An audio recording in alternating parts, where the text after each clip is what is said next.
Assalamualaikum warahmatullahi wabarakatuh. Perkenalkan, nama saya Mokfira Ramadhania. Saya dari kelas 1B, Prodi D3 Keperawatan Poltekkes Kemenkes Bengkulu. Di sini saya akan menjelaskan tentang tokoh-tokoh di bidang kesehatan, di mana materi ini menyangkut tentang psikologi, yaitu kepribadian. Kepribadian adalah keseluruhan cara individu bereaksi dan berinteraksi dengan individu lain atau sifat yang bisa diukur yang ditunjukkan oleh seseorang.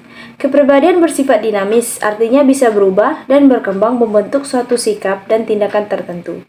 Perubahan sesuai dengan waktu dan pengalaman yang dilalui. Masa penyebaran Islam atau The Islamic Period pada tahun 570 sampai 632 Masehi. Pada masa ini, keperawatan sejalan dengan peperangan yang terjadi pada kaum muslimin. Rufaidah al-Asalmiyah adalah perawat yang pertama kali muncul pada masa ini.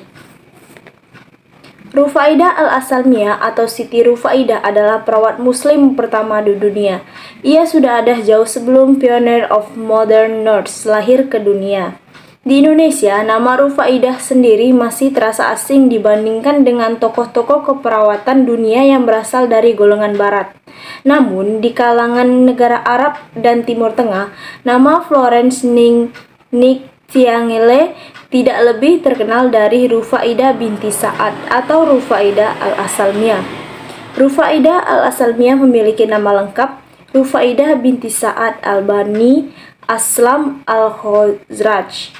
Ia lahir di Yathrib, Madinah pada tahun 570 Masehi dan wafat pada tahun 632 Masehi.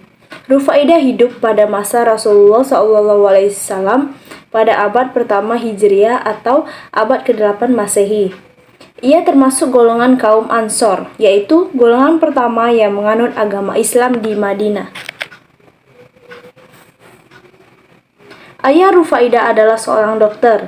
Rufaidah mempelajari ilmu perawatan saat ia bekerja membantu ayahnya. Saat kota Madinah berkembang, ia mengabdikan diri merawat kaum muslimin yang sakit. Saat tidak terjadi peperangan, Rufaidah membangun tenda di luar Masjid Nabawi untuk merawat kaum muslimin yang sakit. Pada masa Perang Badar, Uhud, Khandak, dan Perang Khaybar, Rufaidah menjadi sukarelawan dan merawat korban yang terluka akibat perang. Ia mendirikan rumah sakit lapangan sehingga Rasulullah SAW memerintahkan korban yang terluka dirawat oleh Rufaidah. Rufaidah al-Asalmiyah melatih beberapa kelompok wanita untuk menjadi perawat, dan dalam Perang Khaybar mereka meminta izin kepada Rasulullah SAW untuk ikut di garis belakang pertempuran untuk merawat para mujahid yang terluka. Tugas ini digambarkan mulia oleh Rufaidah dan merupakan pengakuan awal untuk pekerjaannya di bidang keperawatan dan medis. Selain berkontribusi dalam merawat mereka yang terluka saat peperangan, Rufaidah al-Asalmiyah juga terlibat dalam aktivitas sosial di komunitasnya. Dia memberi perhatian kepada setiap muslim, orang miskin, anak yatim, atau penderita cacat mental. Dia merawat anak yatim dan memberi bekal pendidikan. Rufaidah digambarkan memiliki kepribadian yang luhur dan empati sehingga memberikan pelayanan keperawatan kepada pasiennya dengan baik dan teliti. Ia digambarkan sebagai pemimpin dan pencetus sekolah keperawatan pertama di dunia Islam, meskipun lokasinya tidak dapat dilaporkan. Ia juga merupakan penyokong advokasi pencegahan penyakit atau yang lebih dikenal dengan preventive care, serta menyebarkan pentingnya penyuluhan kesehatan, health education. Rufaidah adalah seorang pemimpin, organisatoris, mampu memobilisasi dan memotivasi orang lain. Ia digambarkan memiliki pengalaman klinik yang dapat diajarkan kepada perawat lain yang dilatih dan bekerja dengannya. Dia tidak hanya melaksanakan peran perawat dalam hal klinikal saja, ia juga melaksanakan peran komunitas dan memecahkan masalah sosial yang dapat mengakibatkan timbulnya berbagai penyakit. Sehingga Rufaidah sering juga disebut sebagai public health nurse dan social worker yang menjadi inspirasi bagi perawat di dunia Islam.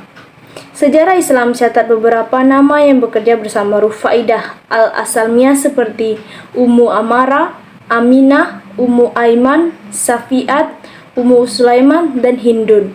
Sedangkan beberapa wanita muslim yang terkenal sebagai perawat saat masa Rasulullah SAW saat perang dan damai adalah Rufaidah binti Sa'ad al-Aslamiyat, Aminah binti Qais al-Ghifariyat, Ummu Atiyah al-Anasiyat, Nusaibat binti Ka'ab al-Amziniyat, Zainab dari kaum Bani Awad yang ahli dalam penyakit dan bedah mata.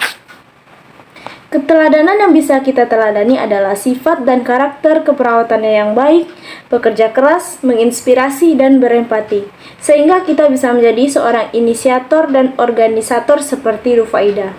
Ia mampu menularkan pengalaman klinis kepada perawat lain, dan tidak hanya itu, banyak yang mengatakan bahwa semasa hidupnya, Rufaidah melaksanakan peran komunitas dan memecahkan berbagai masalah sosial yang berpotensi untuk melahirkan sebuah penyakit.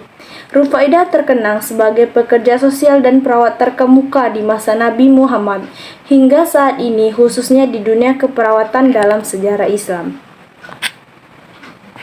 Baik, itulah tadi penjelasan dari saya dan tokoh idola saya. Terima kasih. Wassalamualaikum warahmatullahi wabarakatuh.